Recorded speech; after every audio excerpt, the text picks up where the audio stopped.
السلام علیکم محترم بزرگوں اور دوستوں، آپ تمام کا استقبال ہے۔ اگر میری آواز آپ تک پہنچ رہی ہے تو آپ چیٹ پہ اشارہ کریں۔ جزاک اللہ الرحمن الرحیم۔ محترم بزرگوں اور دوستوں، آج ہم نے جو موضوع منتخب کیا ہے وہ موضوع ہے ام سلیم رضی اللہ تعالی عنہ کا۔ میں آہستہ آہستہ اس موضوع کی طرف آپ کی توجہ مبذول کراؤں گا، اس کی تمام جزیات، اس کے اہم نکات آپ کے سامنے رکھوں گا، اور آپ کو حیرت ہوگی کہ آج ہم ایک ایسی سعادت کی گھڑیوں میں، ایک ایسی بابرکت شخصیت کے پاس، ایک ایسے نور سے گھرے گھرانے کے قریب ہم زندگی میں ہم ان سے متعارف ہو رہے ہیں۔ اچھا، جو لوگ اہل علم ہیں ہماری محفل میں، جو اسکالرز ہیں، جو سیرت کا کیا کہتے ہیں اسے بالاستیاب مطالعہ کرتے ہیں، وہ میری ضرور بات کی تائید کریں گے کہ یہ وہ گھرانہ ہے جن کے قدموں کی خاک بھی ہمیں مل جائے تو ہمارے لیے دانش کو، فکر کا، ایمان کا بڑے بڑے مسائل کی گتھیاں سلجھ جائیں گی۔ لیکن بہت سارے واقعات آپ کے درمیان آئیں گے۔ میں اپنا دورانیہ 1 گھنٹے کے اندر آپ کو مکمل کر کے اپنا پروگرام مکمل ہو جائے گا انشاءاللہ۔ عزیز دوستو، ابھی مدینہ منورہ یثرب کی زمین ہے، ابھی یثرب نہیں بنا ہے۔ اب ایسے میں وہاں کے مختلف جو گھرانے ہیں ان کی بہت ساری سرگرمیاں ہیں، اس کا تھوڑا اشارہ کرتے ہوئے حضرت ام سلیم رضی اللہ تعالی عنہ کے گھرانے کی طرف میں آگے بڑھوں گا۔ اس سے پہلے خراج عقیدت کے طور پر، خراج سعادت کے طور پر، نبی رحمت صلی اللہ علیہ وسلم کے حضور ایک ماہر القادری کے نعتیہ نظم کے 2-3 شعر میں پڑھ کے میں اس کیفیت میں خود کو بھی شامل کرنا چاہتا ہوں کہ اسلام، صحابہ، اللہ کے رسول، صحابیات نے انسانیت کو کیا دیا۔ بہت معروف اشعار ہے، آپ تمام کو سعادت ہوگی کہ وہ تمام اشعار یاد ہے۔ ایک طویل نظم کے 3 شعر میں آپ کے سامنے رکھوں کہ تہذیب کی شمع روشن کی اونٹوں کے چرانے والوں نے، تہذیب کی شمع روشن کی اونٹوں کے چرانے والوں نے، کانٹوں کو گلوں کی قسمت دی، ذروں کے مقدر چمکائے، تلوار بھی دی، قرآن بھی دیا، دنیا بھی عطا کی، عقبہ بھی، تلوار بھی دی، قرآن بھی دیا، دنیا بھی عطا کی، عقبہ بھی، مرنے کو شہادت فرمایا، جینے کے طریقے سمجھائے۔ بڑا کلیدی مصرع ہے یہ، مرنے کو شہادت فرمایا، جینے کے طریقے سمجھائے، اے نام محمد صلی اللہ، ماہر کے لیے تو سب کچھ ہے، ہونٹوں پہ تبسم بھی آیا، آنکھوں میں آنسو بھر آئے، صلی اللہ علیہ وسلم۔ سیرت نگاروں نے اپنی کتابوں میں جب باب باندھے تو مجاہدات اسلام کا جب مضمون لکھا تو سب سے پہلے مقام پر ام سلیم رضی اللہ تعالی عنہ کا نام لکھا، چاہے وہ انسائکلوپیڈیا ازواج مطہرات و صحابیات ہو یا کوئی اور۔ جیسا کہ میں نے کہا کہ یثرب ابھی مدینہ النبی نہیں بنا تھا، ابھی یہ شہر نور میں تبدیل نہیں ہوا تھا، ابھی 10-12 سال ابھی باقی ہے۔ وہاں پہ ایک نوجوان ابو طلحہ بن زید بن سہل، یہ ایک نوجوان ہے اور اپنی زندگی کی اس منزل پہ ہے جہاں پہ اس کی شادی کا وقت آ گیا ہے۔ یہ بنو نجار کی ایک بستی میں جاتا ہے، اس زمانے کا جو بھی طریقہ کار تھا وہاں پہ جا کے ایک خزرج کے سردار ہیں جناب ملحان بن حرام، یہ حرام کے معنی مقدس کے بھی ہوتے ہیں، تو جب ملحان کے گھر جاتا ہے اور اپنے بارے میں اپنا مقدمہ پیش کرتا ہے کہ میں شادی کرنا چاہتا ہوں آپ کی بیٹی سے۔ اچھا، ایک تعارف حضرت ام سلیم کا سن لیں، میں اس پروگرام کے آخر تک ان کی جہتوں کا مختلف تعارف کروں گا۔ یہ ایک جیسے کہتے ہیں نا انٹلیکچوئل لیڈی ہے، یہ فصیح زبان بولنے والی خاتون ہے، یہ لڑکی ہے، ایک بلاغت رکھنے والی ہے، شعر کہنے والی ہے، گفتگو کا ایسا بانکا انداز ان کے پاس ہے کہ آس پاس کی بچیاں ان سے پڑھنے لکھنے آتی ہیں۔ ایک بڑی اسکالر اور قوت فیصلہ ایسا اور ہے حوصلہ ایسا کہ اب تاریخ کے دورانیے میں، تاریخ کے ساتھ اب جب ہم آگے بڑھیں گے تو آپ کو حیرت ہوگی۔ جناب ملحان دیکھتے ہیں اور کہتے ہیں کہ ابو طلحہ صاحبزادے کام کیا کرتے ہو؟ کہا کہ میں یہ وہ کچھ تھوڑا سا کام کرتا ہوں۔ تو کہا کہ پھر کیا ارادے؟ کہا کہ عالمی سفر پر جا رہا ہوں شام پر، اور بڑی اچھی تجارت کا عزم ہے، ڈھیر سارے پیسے بھی ہیں، اور تجارت میں جیسے ہی فائدہ ہوگا میں واپس آ جاؤں گا۔ تقدیر کی کرنی یہ ہوئی کہ وہ وہاں پہ شام پہنچے اور تجارت میں ان کا، جناب ابو طلحہ کا بڑا نقصان ہوا، اور وہاں پہ قیام ان کا بڑھنے لگا، اسٹے بڑھنے لگا، خسارے پہ خسارہ، نقصان بڑھنے لگا۔ اور جب ادھر کیا ہوا کہ یثرب کی زمین میں جناب ملحان نے اپنی بیٹی ام سلیم کو اپنے خاندان کی کسی لڑکی سے رشتہ کر دیا. نظر بن مالک نام ہے اس شخصیت کا. اب اچھا یہ جب جناب ان کا بڑا دلچسپ واقعہ ہے، تاریخ کی کچھ کتابوں میں اس کے اچھے اشارے ملتے ہیں کہ جناب طلحہ جب شام جا رہے تھے تو انہوں نے اپنی دل کی بات اپنی ایک دیوی منات سے کہی تھی کہ دیوی میں جا رہا ہوں، جس لڑکی سے میں شادی کرنا چاہتا ہوں وہ سب تیاریاں مکمل ہو چکی ہیں، بس تو اپنے خدائی اختیار کو استعمال کر دیوی اور میری جہاں لڑکی کا تحفظ کر، میں جب تک واپس نہ آ جاؤں تو اس کا تحفظ کر. وہ لکڑی کی مورتی کی پوجا کیا کرتے تھے. آپ جانتے ہیں کہ اس زمانے میں بھی اسلام پھیلا ہی نہیں تھا پوری طرح سے. تو جب یہ پوجا پاٹ کے کر کے دیوی کی آرتی اتار کے منتیں کر کے جب واپس گئے اور جب واپس آئے تو پتا چلا کہ ان کی شادی ہو گئی ہے اور نظر بن مالک سے ہو گئی ہے. آپ جلایا ہوا نوجوان اپنے معبد میں، آپ کمرے میں جہاں پہ سجا کے رکھا تھا دیوی کو، نک سک سے سجا کے کپڑے پہنا کے رکھا تھا، اس کو اٹھا کے پھینک دیتا ہے. کہتا ہے کہ تو کس قسم کی خدائی رکھتی ہے؟ میں نے اپنا مقدمہ تیرے پاس رکھا تھا کہ تو میرے کیا کہتے ہیں محبوب کا تحفظ کر، لیکن تو نے کچھ نہیں کیا. آج کے بعد سے تیری خدائی کو نہیں مانتا. یہ ایک اشارہ ملتا ہے. پھر اس کے بعد زمانہ گزرتا ہے، تاریخ کا دورانیہ اور آگے بڑھتا ہے، اور اس کے بعد ان کا تھوڑا سا میں تعارف کرواؤں گا. گاہے گاہے جناب محترمہ ام سلیم رضی اللہ تعالیٰ عنہ کے عجیب زمانہ تھا دوستو. ہم تو ایک نام بھی صحیح نہیں لے پاتے. اس ماحول کے لوگوں نے، ان کے چاہنے والوں نے، ان کے قبیلے والوں نے بڑے نام سے یاد رکھا اور مورخین نے سجا سجا کے نام اپنی تاریخ کی کتابوں میں رکھا.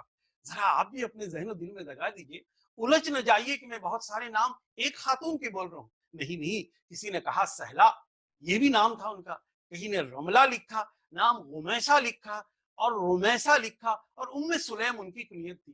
پتہ چلا کہ مجھے مرحوم حفیظ میرٹھی کا شعر یاد آتا ہے، اپنے ذروں کے بھی نام مہنجم رکھنا، اپنے ذروں کے بھی نام مہنجم رکھنا، اس سے ذہنوں کی بلندی کا پتہ چلتا ہے. اچھے اچھے نام ان کو، ان کے خاندان کے لوگوں نے ان کو دیے. اب آئیے ذرا سا تھوڑا سا ہم آرام سے ان کو سمجھنے کی کوشش کریں کہ یہ خاتون کس خاندان کی ہے، شہزادی ہے. یہ کون ہے جو نبی کریم صلی اللہ علیہ وسلم کے رشتے سے آگے پیچھے چل کے جڑنے والا ہے. کیسا کہ ام سلیم نام ہے ان کا، اور جناب ملحان کی بیٹی ہیں اور بنو نجار کے قبیلے سے. اب آپ کو یاد آ گیا ہو گیا بنو نجار کے قبیلے سے اللہ کے رسول کی کتنی رشتہ داریاں تھیں. اب انہی کا میں نام پھر دہرا دوں، ام سلیم بنت ملحان تو ان کا نام ہوا. ان کی والدہ محترمہ کا نام ہوا ملیکہ بنت مالک بن عدی، یعنی ملیکہ آپ نام یاد رکھ لیجیے کہ ان کے والد کا نام ملحان اور والدہ کا نام ملیکہ. اچھا اب آئیے اللہ کے رسول کے دادا کا نام تو آپ کو یاد ہے، جناب عبد المطلب. عبد المطلب کی جو والدہ تھی، میں تھوڑا سا رشتہ الگ کر کے جوڑ رہا ہوں ان کا. عبد المطلب کی جو والدہ اللہ کے رسول کی والدہ تھی، ان کا نام تھا جناب سلمہ. یہ جناب سلمہ تھی مدینے کی، یہ جناب سلمہ تھی بنو نجار کے قبیلے کی. اسی بنیاد پر جناب سلمہ جو خاتون تھی، عبد المطلب کی جو والدہ تھی، ان کے بھائی کی یہ ام سلیم پوتی ہوئی، یعنی جناب سلمہ کے بھائی کی پوتی. اس اعتبار سے اللہ کے رسول صلی اللہ علیہ وسلم کا جو رشتہ ان سے بنتا ہے، اس لیے اللہ کے رسول صلی اللہ علیہ وسلم ام سلیم کو عمر کے فرق کے باوجود خالہ کہا کرتے تھے. ام سلیم بھی ہے، پھر ان کی بہن ام حرام بھی ہے. ہمیں اگر سعادت ملی تو آگے کسی نشست ام حرام کے بارے میں ذکر کریں گے. یہ وہی خاتون ہے جو قبرص میں ان کی مزار مبارک ہے. یہ وہی خاتون ہے جو قبرص میں حالہ سلطان کے نام سے مشہور ہے، بہت اچھی مزار ہے ان کی.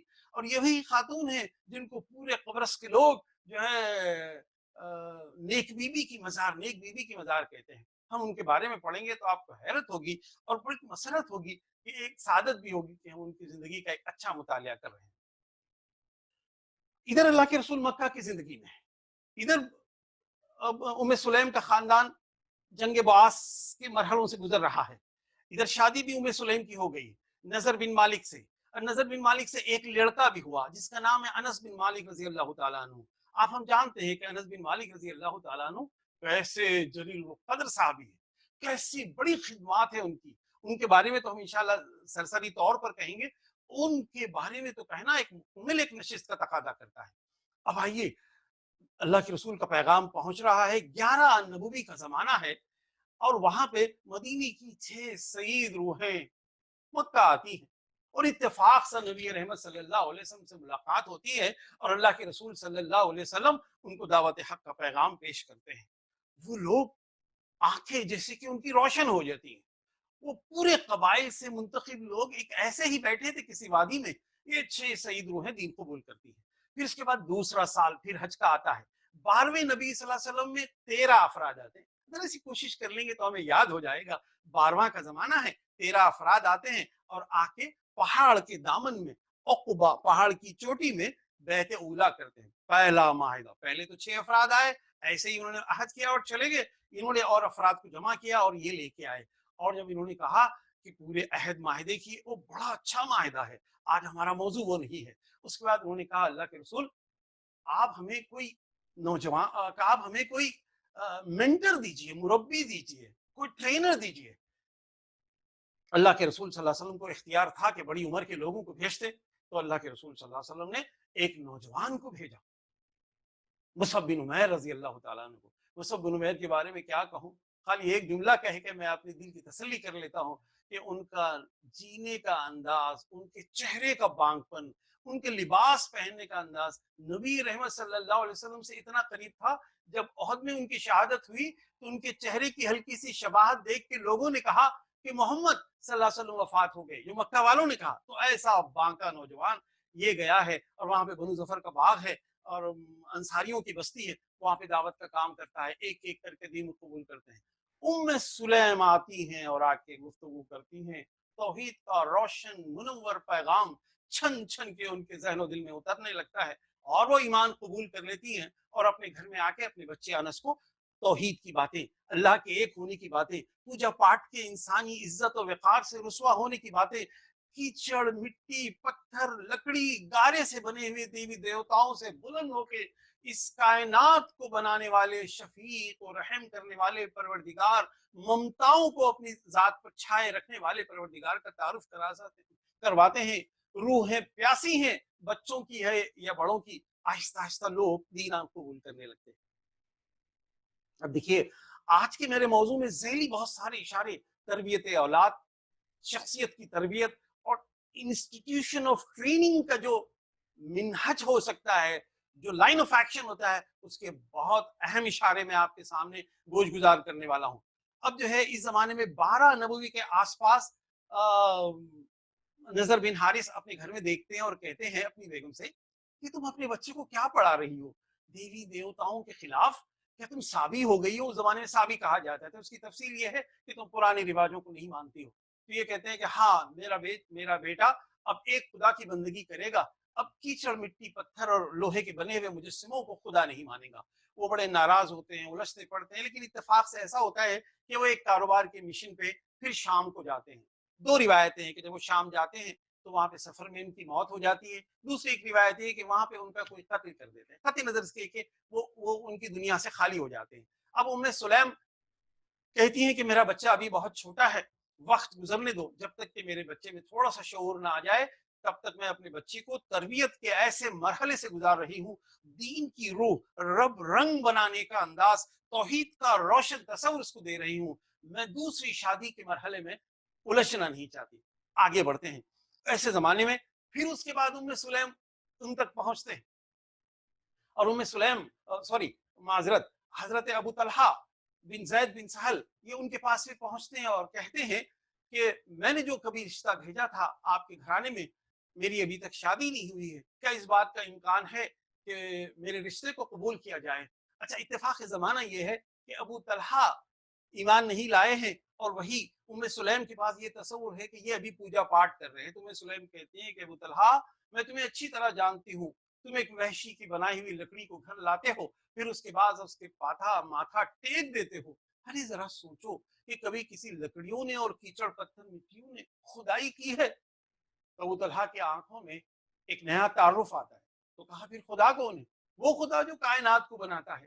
پھر تھوڑی سی گفتگو کے بعد کہتے ہیں کہ دیکھو میں ابھی کفر سے کے پنجے سے آزاد ہوئی ہوں. میرا شوہر جو تھا کہ بڑا ناراض ہوتا تھا کہ میرے بچے کی تربیت کیسی ہو رہی ہے, اب میں تم سے شادی نہیں کر سکتی. پھر اس کے بعد انہوں نے پوچھا کہ یہ بتاؤ کہ تم نے باتیں کہاں سے کی؟ کہا تم نہیں جانتے کہ بنو ظفر کے باغ میں ایک مکہ سے ایک شہزادہ نما ایک شخص آیا ہے، اس کو اس وقت کے نبی نے بھیجا ہے محمد صلی اللہ علیہ وسلم، اس کا نام ہے مصعب بن عمیر۔ تو انہوں نے گفتگو میں حامی بھری اور آہستہ آہستہ وقت نکال کر ادھر گئے، مصعب بن عمیر سے گفتگو کی، آہستہ آہستہ خدا کا تعارف، ایک تو دل ٹوٹا ہوا تھا دیوی دیوتاؤں سے، خدا کا تعارف ہوا، آگے بڑھ کے کہا مصعب ہاتھ بڑھاؤ اور تمہارے دین کے تصور کو میں ذہن و دل سے قبول کرتا ہوں، اور انہوں نے آگے بڑھ کے دین کو قبول کیا۔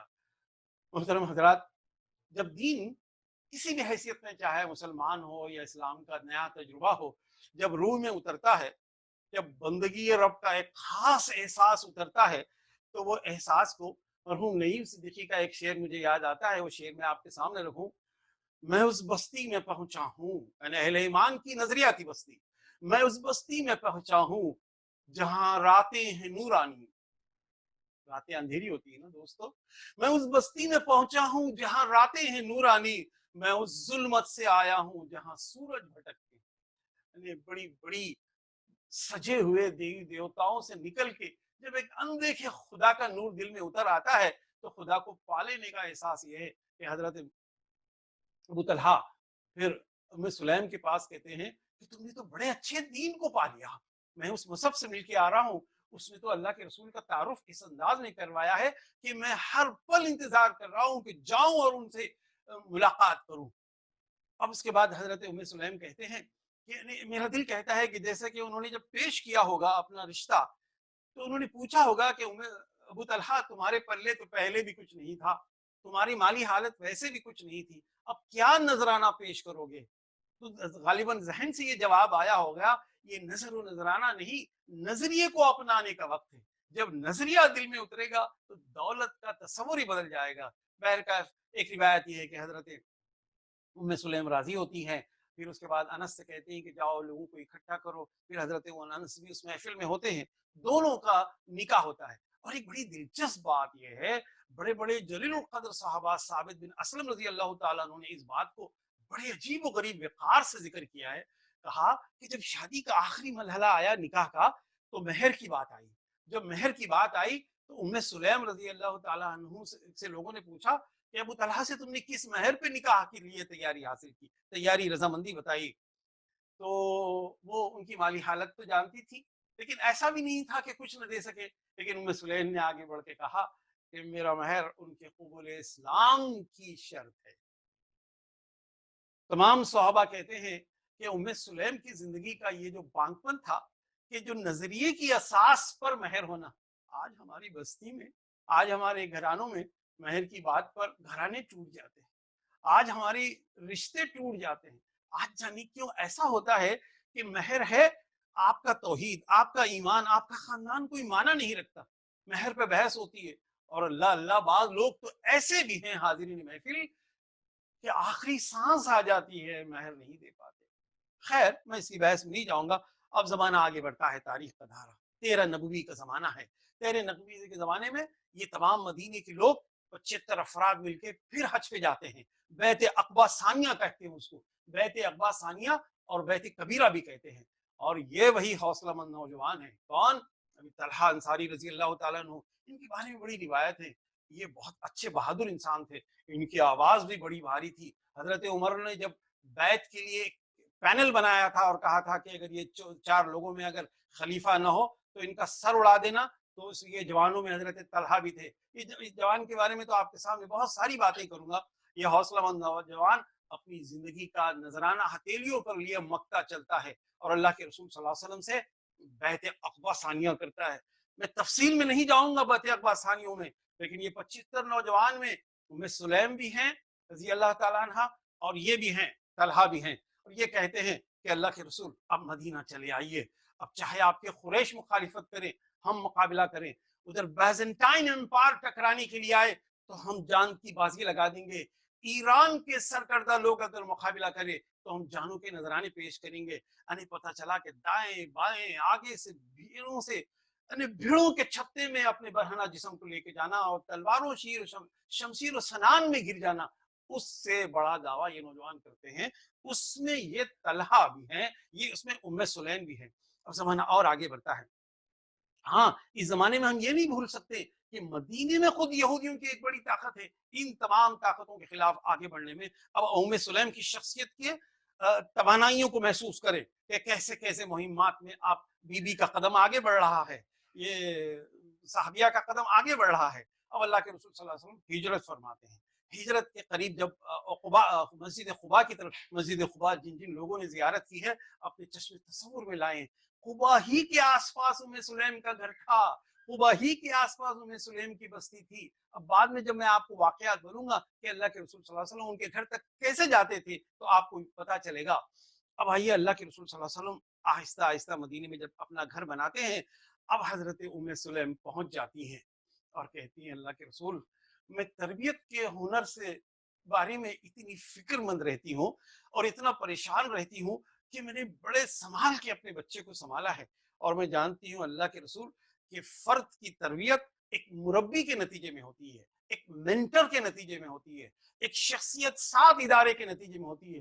اس لیے میں چاہتی ہوں کہ میرا بیٹا آپ کے حوالے، آپ اپنے گھر میں نوکر کے طور پر، غلام کے طور پر رکھ لیں، لیکن میری اس درخواست کو قبول کریں۔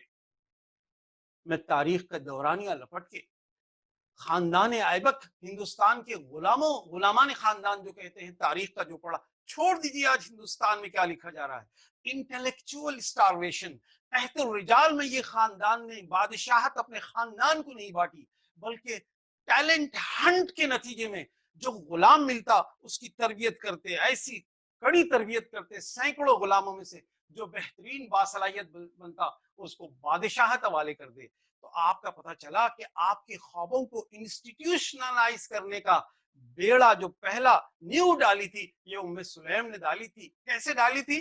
ڈالی تھی انس بن مالک کو نبی رحمت صلی اللہ علیہ وسلم کے گھر میں تربیت کے لیے۔ میں آگے جانے سے پہلے ایک انس کا اشارہ کہہ کے میں آگے بڑھوں گا۔ حیرت ہوتی ہے وہ کہتے ہوئے، روح کام جاتی ہے، دل لرز جاتا ہے کہ اللہ کی پناہ کے کیسے نبی رحمت صلی اللہ علیہ وسلم کو اپنی شخصیت پر کیسے قابو تھا۔ انس کہتے ہیں کہ میں تقریباً 10 سال نبی رحمت صلی اللہ علیہ وسلم کے گھر میں اہل بیت کے فرد کے طور پر رہا۔ کوئی دن ایسا نہیں تھا کہ اللہ کے رسول نے بلایا ہو اور کسی اونچی آواز نے مجھے ڈانٹا ہو، چلایا ہو، چڑکی دی ہو۔ ہمیشہ پیار سے، ہمیشہ محبت سے، ہمیشہ اس وقار سے سمجھاتے کہ میرے ذہن کی ہر گتھی سمجھ جاتی۔ پتہ چلا کہ یہ ایک موضوع ہے جو لوگ اپنے کو کسی منٹر کے حوالے کرتے ہیں، کسی مربی کے حوالے کرتے ہیں۔ مربی کئی ہو سکتے ہیں، کتابیں ہو سکتی ہیں، ادارے ہو سکتے ہیں، شخصیات سے ہو سکتی ہیں، لیکن یہ ایک بڑا اہم مرحلہ ہے۔ میں چھوٹے چھوٹے واقعات آپ کے سامنے رکھوں۔ حضرت انس کا معاملہ ترتیب یہ تھی کہ صبح سے شام سب نبی رحمت صلی اللہ علیہ وسلم کے گھر میں سودا صرف لاتے اور کوئی کام کرتے اور شام کے دھندلکے سے پہلے اپنے گھر آ کے سو رہتے۔ یہ معمول تھا۔ ایک مرتبہ یہ ہوا کہ انس کو اللہ کے رسول صلی اللہ علیہ وسلم نے کوئی کام پہ بھیجا اور اس کے بعد کہا اس کا راز رکھنا، کسی سے نہیں کہنا۔ اور گھر کو آتے ہوئے رات کافی دیر ہو چکی، حضرت ام سلیم دروازے پر انتظار کر رہی تھی اور چلا کے زور سے ڈانٹ کے کہا کہ بیٹا کہاں رہ گئے تھے، میں پل پل تمہارا انتظار کر رہی تھی۔ کہا اماں کسی کام سے بھیجا تھا، مجھے تفصیل بتاؤ کیا کام تھی۔ کہا کہ نبی رحمت صلی اللہ علیہ وسلم نے کہا کہ اس راز کسی سے نہیں دینا۔ تو کہا کہ تم مجھ سے وعدہ کرو کہ یہ راز کسی سے نہیں دیں گے، یعنی اپنی رائے کو بیٹے کی بتائی ہوئی بات پہ، نبی صلی اللہ علیہ وسلم کی بات پر جو ہے نا کیسے انہوں نے اس کو قبول کیا۔ یہ ایک بڑی اہم بات ہے کہ ہم اکثر تو ٹیچرز اور مربیوں کا اپنے گھرانوں میں ان کا مذاق اڑاتے ہیں ٹیچرز کا۔ جب ٹیچرز کا مذاق اڑائیں گے کسی ایک بات پر تو بچوں کی تربیت کے بہت سارے رہ جاتے ہیں۔ اب آئیے ایک چھوٹا سا واقعہ ملتا ہے جس کی کڑیاں جب ہم ملاتے ہیں تو ہمیں سمجھ میں آتا ہے۔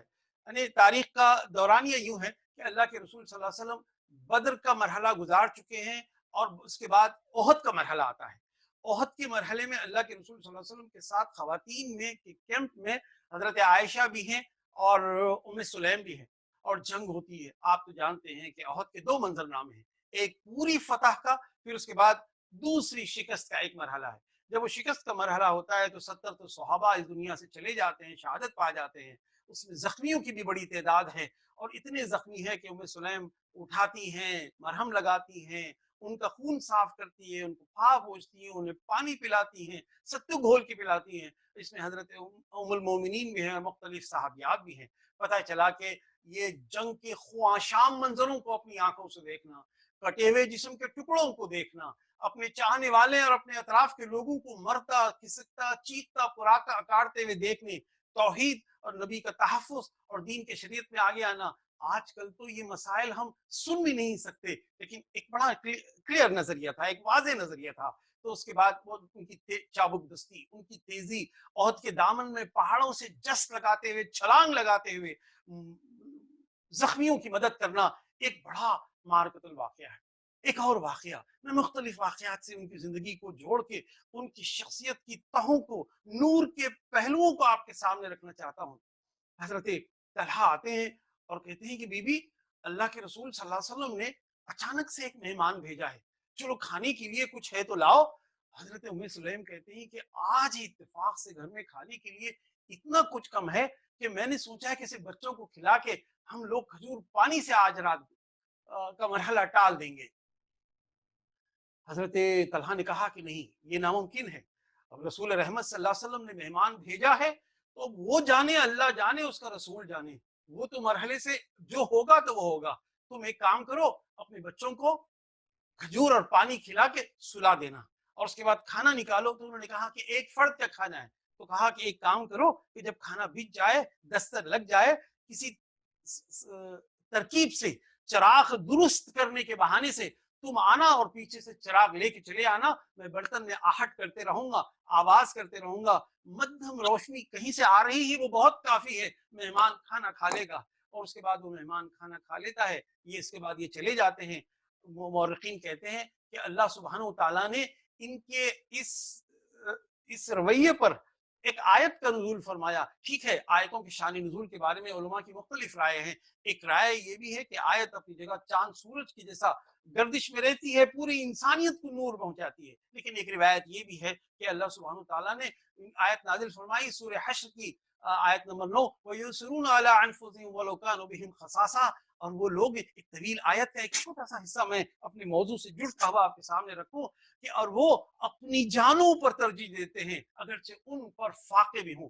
پتہ چلا کہ ہم اپنے مہمان کو اور اپنی ذمہ داریوں کو خود بھوکا رہ کے کھلانے کا جب انداز سیکھیں گے تو ہمارا گھرانہ، نظریاتی گھرانہ ام سلیم کے گھرانے سے جڑ جائے گا۔ حضرت ابو طلحہ انصاری کے گھر، صحابہ کی انجمن جو ہے وہ ایسے دل والوں کی انجمن تھی، کیونکہ مکہ کے ابتدائی دور میں اتنا اختیار نہیں تھا کہ لوگوں کو، اپنے پیسے بھی نہیں تھے جس کی جو ہے جس کے نتیجے میں لوگوں کو کھلا سکے۔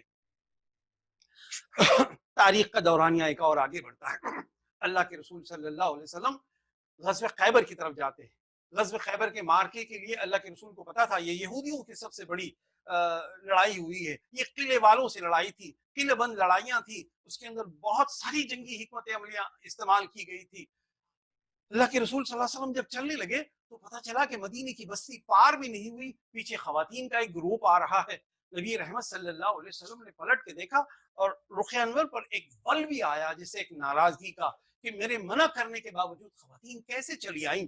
اب اس کے بعد خواتین پیچھے پیچھے آنے لگی۔ اس کے بعد اللہ کے رسول صلی اللہ علیہ وسلم کے چہرے کو دیکھ کے تمام خواتین جیسے، اب وہ خاتون آگے بڑھتی ہیں جس کے پاس صداقت بھی ہے، جذبہ بھی ہے، طلاقت لسانی، خطابت کا فن بھی ہے۔ جب خطابت کا فن صداقت سے اور ایمان کے نور سے جڑ جاتا ہے نا تو اپنی رائے سے جب جیتنے کا ہنر آ جاتا ہے۔ یہ صحابہ کی گفتگو سے پتہ چلتا ہے، نبی رحمت صلی اللہ علیہ وسلم کی گفتگو سے پتہ چلتا ہے۔ خواتین کے صفوں میں سے آگے آ کے کہتی ہیں نبی رحمت صلی اللہ علیہ وسلم، آپ پر ہمارے ماں باپ اور ہماری زندگیاں قربان، ہم کیا چاہتے ہیں؟ ہم چاہتے ہیں کہ جو تیر ضائع ہو جائے، ساقہ پچھلی صفوں سے نکل کے آئیں گے اور وہ تیر اٹھا کے مجاہدین کے ترکش میں ڈالتے رہیں گے۔ ہم فارغ اوقات میں اون بن کے اور کچھ سینے کا کام کر کے اتنی کچھ کمائی کر لیں گے کہ پھر اس میں اللہ کے راستے میں قربانی دے سکیں اور اس کی مدد کر سکیں مجاہدین کی، پھر اس کے بعد خود کو مجاہدین کو پلائیں گے، زخمیوں کی مرہم پٹی کریں گے۔ اللہ کے رسول، ہم کسی طرح سے آپ کے قافلے اور جہاد کی مشکلوں میں بوجھ نہیں بنیں گے۔ نبی رحمت صلی اللہ علیہ وسلم جو ہمیشہ ام سلیم کو عمر کے فرق کے باوجود خالہ کہتے تھے کہ خالہ تم نے مجھے لاجواب کر دیا،